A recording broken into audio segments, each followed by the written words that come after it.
Pour l'instant, sa carrière au Stade de France avec le maillot bleu de l'équipe de France. On est très heureux de vous proposer un tel moment sur Canal. Voici Samir Nasri.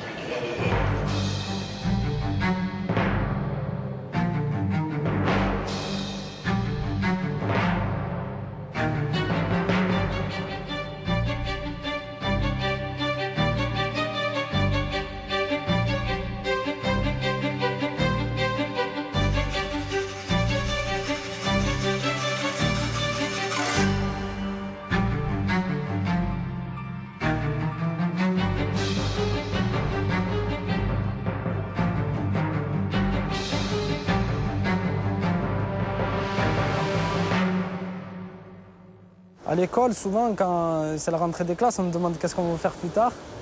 Et moi, comme réponse, j'avais toujours footballeur. Les professeurs me disaient que ce n'était pas un métier, footballeur. Donc pour leur faire plaisir, je répondais à autre chose, mais pour moi, ça a toujours été le foot. Moi, je penserais que Nasri, ça sera... Moi, c'est pas futur Zidane. Septem-les-Vallons, au nord de Marseille. Ici comme ailleurs, dans les quartiers, le foot commence toujours en bas, sur la dalle. Samir Nasri a grandi et continue à vivre dans sa cité, la Gavotte-Perret. Ses premiers dribbles, il les a récités sur ce béton, balayé sans cesse aujourd'hui par ceux qui rêvent déjà de l'imiter. Ronald Zidane. Ronald Zidane, tu l'appelles toi? Ronald Zidane, oh là là. Ronaldinho, après mélanger avec Zidane. Non, Zidane. Ça va tout péter. Samir a 9 ans, poussin au Pen Mirabeau. C'est là que le repère Freddy Assolène, recruteur à l'OM. Pas un seul terrain stabilisé ne lui échappe. Et bien sûr, un jour, naturellement, son regard est attiré. Il avait 9 ans. Et cet après-midi-là, il avait fait des gestes exceptionnels, des passements de jambes, des contrôles en pleine course. Il avait marqué 4 buts, il avait marqué. Et donc, à partir de là, on l'a pu lâcher. Surtout pas de précipitation. La famille Nasri a toujours agi ainsi. D'accord pour rejoindre l'OM, mais à condition de bien l'entourer. Roger Giovannini est à la fois son tuteur, initiateur, révélateur. À cet âge-là, ce qui est très très important, c'est de trouver le gamin qui joue en étant une aisance technique au niveau des pieds, avec le ballon dans les pieds. Bon, c'est sûr qu'il avait déjà un plus, mais qui plus est, ce qui est le plus important, c'est qu'il avait toujours la tête relevée. À l'OM, Samir va donc s'épanouir et dans son sillage, les Benjamins vont atteindre la finale du championnat de Provence. C'est une finale, il peut arriver n'importe quoi. À nous de nous imposer, de les prendre haut, de les faire jouer. Éclatez-vous et amusez-vous.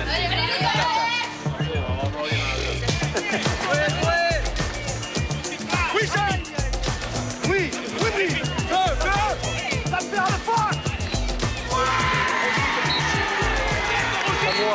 C'est à moi, ça, c'est à moi, c'est mon petit joyau à moi. Oh là là, qu'est-ce qu'il a fait ce jour-là? Il aura fait la misère, c'est lui-même qui a gagné le match, hein, il est tout seul. Hein.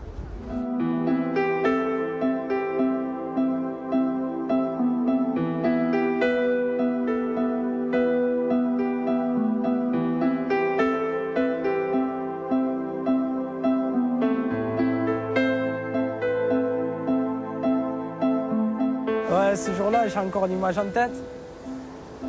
C'est le 3e but et je le vois, il saute derrière le grillage et il est fou, il est là, il est trop content. Donc forcément, je suis fier de procurer cette joie à mon père.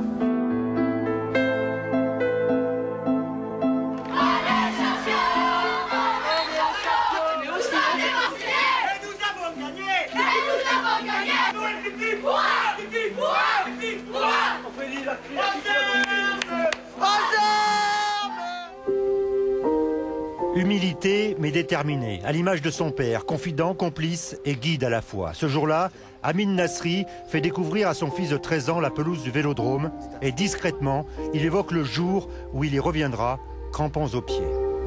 Bientôt. D'ici 3-4 ans. Ok, ça fera que 17 ans. Et avant? Non, c'est ça. C'est une opportunité qui est venue, hop, il a saisi. Ouais. Bientôt. Pour l'instant, il faut que je joue au ballon, il faut que je travaille à l'école et après on verra la suite.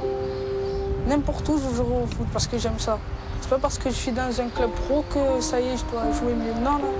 J'aime le foot et je jouerai tout le temps comme ça. Étape par étape, sans se presser, un événement va tout de même servir d'accélérateur. En 2004, il est champion d'Europe des moins de 17 ans avec l'équipe de France. Encore décisif, il marque le but de la victoire à la toute dernière minute de la finale. Grâce à ça, j'ai signé professionnel, j'ai intégré le groupe pro, donc forcément c'est mon plus beau souvenir.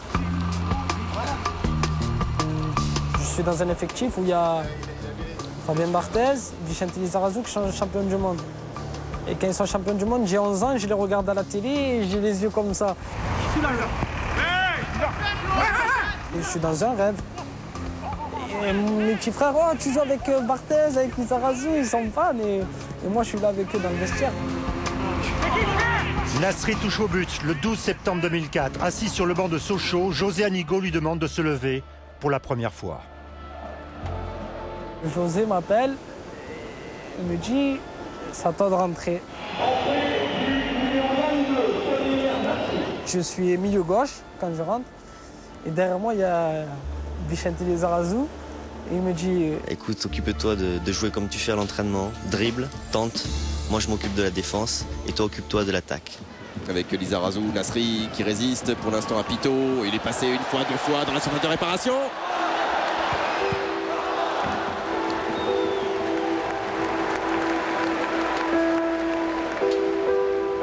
Il y a un slalom, je me souviens, où Fabien me demande de plonger. Mais j'ai pas ce vice-là, je viens de débuter, je suis novice, quoi. Artiste novice, il a débuté en Ligue 1 à 17 ans. Mais a-t-il les épaules pour assumer? C'est la question que s'est effectivement posée José Anigo, qui l'a longtemps couvé. Je pense que quand je l'ai lancé, c'est la question que je m'étais posée. Derrière ça, je crois que Troussier avait pris le relais et il l'avait fait jouer de manière régulière et on a failli le cramer, puisqu'il a eu une grave blessure dans un choc contre Sochaux.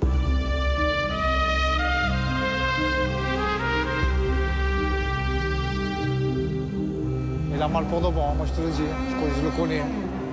Ah, il fait pas semblant, moi je te le dis. Quand je sors sous la civière et je vais dans le vestiaire, je suis en pleurs parce que ce jour-là, la douleur est vraiment trop forte. Et à ce moment-là, je me dis que peut-être j'avais une fracture. Finalement, c'est simplement une grosse frayeur, mais également un avertissement. Alors, nouvelle étape, il va s'endurcir physiquement et mentalement, apprendre à se faire mal, à encaisser.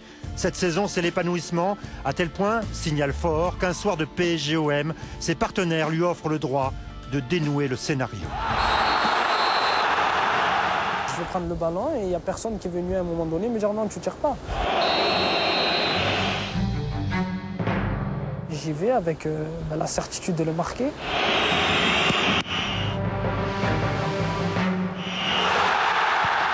Et quand il le repousse, je ne me pose pas de questions. Je suis là, je la mets au fond.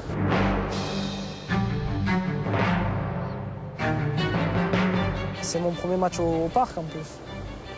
Donc, ouais, c'est pas mal comme sensation. Cette intronisation est imprégnée de cette fameuse sagesse mêlée de conviction, sa signature. Ce sentiment qu'on lit aussi sur son visage le 28 mars dernier, quand il rentre pour la première fois sur la pelouse du Stade de France, avec le maillot bleu. Moi, je sais que personnellement, je suis très fier d'avoir insisté et de l'avoir fait signer à l'Olympique de Marseille, parce qu'on est un peu le point de départ de cette aventure.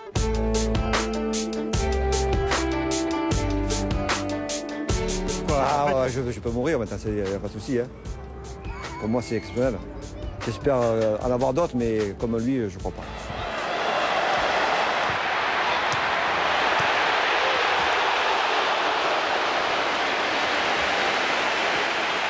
Ça y est, 19 ans, il faut y aller. Il ne faut plus dire c'est un espoir, il est jeune, c'est bon. 19 ans, ça y est, je suis un homme.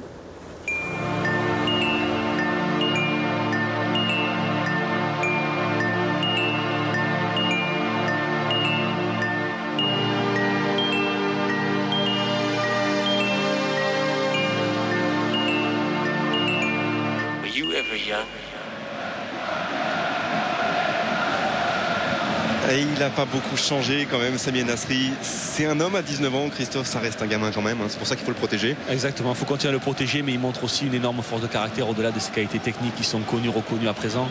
On voit que c'est un garçon qui a aussi beaucoup de courage, être numéro 10 de l'Olympique de Marseille au jour d'aujourd'hui.